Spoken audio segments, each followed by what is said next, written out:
CM 365, all about Carnatic music.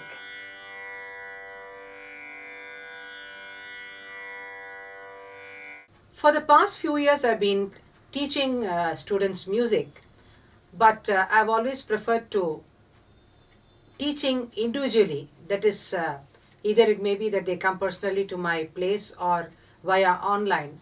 But this has been a personal choice because I have always been very comfortable with this one-to-one teaching.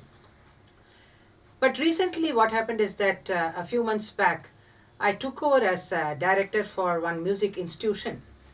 And this put me into group teaching, that is teaching students in groups. Now I handle about a group of about 12 students. This really made me think about the fact that from a student's point of view, what are the advantages that one gets in terms of being a part of a group in terms of the learning. The first thing, of course, is that the student, when they are learning individually, some of them may feel shy and they may not be very confident about themselves. So they are quite apprehensive about whether they will be able to sing well, whether they are able to sing correctly. So they really do not prefer this kind of individual learning.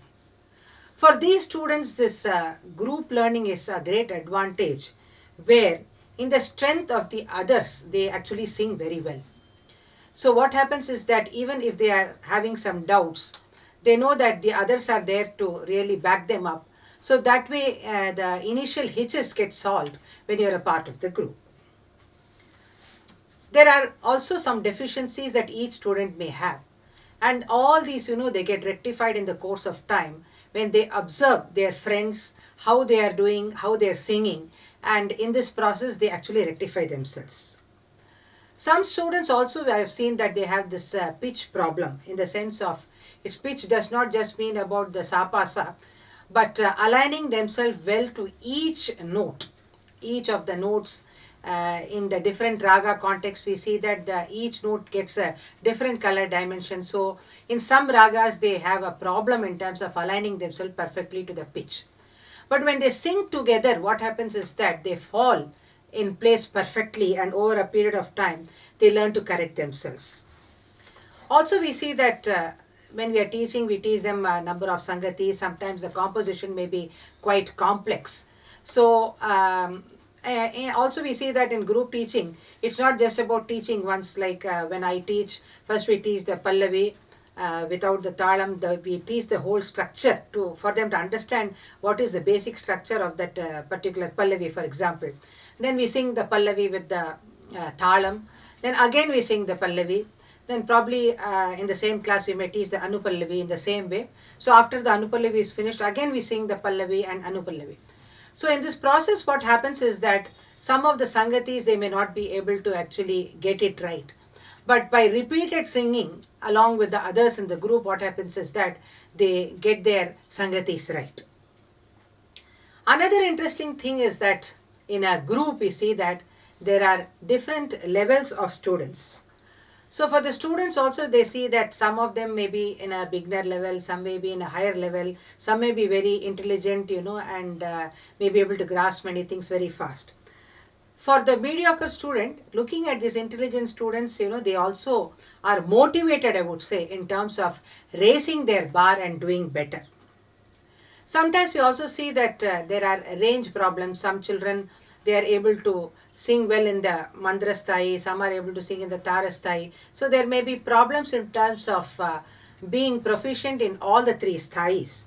And in the initial stages, we see that even if they are not able to reach, for example, for younger children, the tara sthai is very easy for them to sing, whereas the mandra sthai, many times I see that only air comes out. They are not able to really do perfectly the notes in the mandra sthai. So when they're singing in a group, what happens is that initially they may have this kind of hitches, but through continuous singing along with the others in the group, they rectify this area also. And being with some of the seniors in the group, we also see that they understand that there is so much more to learn, so much more to know, and all this actually is a very motivating factor. Of course, the most important thing in a group is the joy of singing together. Individual singing is one thing, but being together and singing together is a joy in itself, I would say. And it inculcates a sense of perfect unity among them also. From the teacher's perspective, I think there are several challenges also in this group singing, though it is a very beautiful experience to see so many children sing together, and once they've perfected what you have taught them, it's a pleasure to listen to them. But in the initial stages, there are quite a few challenges, I would say. Even in my case, for example, in this particular institution, we did not specify any age as such. So I have girls who are about the age of 18. I also have a lady who is about 65-year-old in the same group. And this group also, again, when you are teaching at advanced level, what happens is that one of them would have learned music for 10 years, another for 15 years. One may have learned for 5 years and then discontinued in between. So there are different levels, and also the kind of guru under which they have learned. Some may have learned under reputed guru, some may have learned under ordinary guru who might have taught them in a very fundamental manner. So there is so much of disparity in terms of the standard and level of the student. So the teacher really has a great challenge in terms of equalizing all of them and bringing them to a proper level first. And of course, in this teaching process, the most important challenge is that about where you have very intelligent student and very mediocre students. So trying to find a via media method of teaching where the intelligent students do not really get bored that you are teaching something very basic, or the mediocre student should not feel that you're teaching something of a very high standard which he is not able to comprehend and understand. So always striking a balance between the two is very, very important. And though the student is singing as part of the group, we actually as teachers have a keen ear and listen to everyone in the group individually. And what happens is that we understand the strength and weakness of each student.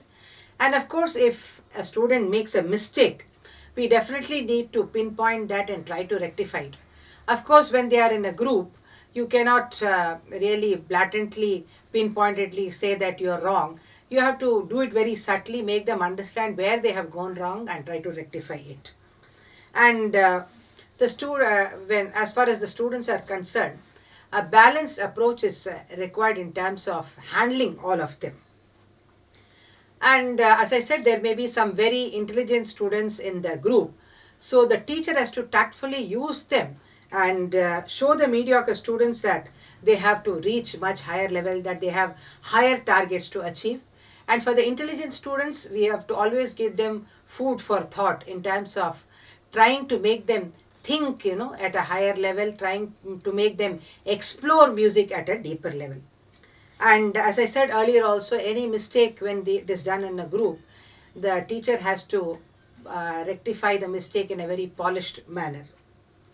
The most important thing, of course, for the teacher here is to maintain a perfect rapport with every student and also make every student feel important. This is a very tricky and tough task actually, where you may have the temptation to be partial towards a more intelligent and a more keen student, and a mediocre student may really put you off, and somebody who's in a very kind of a fundamental level, you may feel vexed that they are not able to pick up well, and how much ever you teach them, they are not able to really come up to the standard that you want them to. But in a group, all these things should be probably there in the mind, but when you are handling the group, you should never make it visible. Here I remember my guru, Sangeetha Acharya Sri.P.S.Narayanaswamy, who was an absolute master, I would say, in terms of this kind of a handling which I'm talking about. He used to teach us individually only, but then we had also many presentations we made as a group for some sabha and other things. So when we are sitting as a group and he would teach us, he would treat us all so equally. There would be actually in that group, there would be super kind of performers who are absolutely top-notch performers and very quite popular in the field. There would be mediocre students. There would be some students who are just probably getting into the groove of learning. So though there were so many disparities, I have never seen him show any partiality towards the super intelligent or the popular ones and just trying to, show that he appreciates them better than the others. In fact, till today, I really do not know who was his favorite student. because he used to handle everybody with the same kind of importance, the same kind of affections, the same kind of love and affection and concern. The care that he used to put on each student was always the same, such that every student felt that he was important to the Guru and he was most loved by the Guru. This is something, a magical kind of a attitude that every teacher should develop, I think, if he has to handle a group.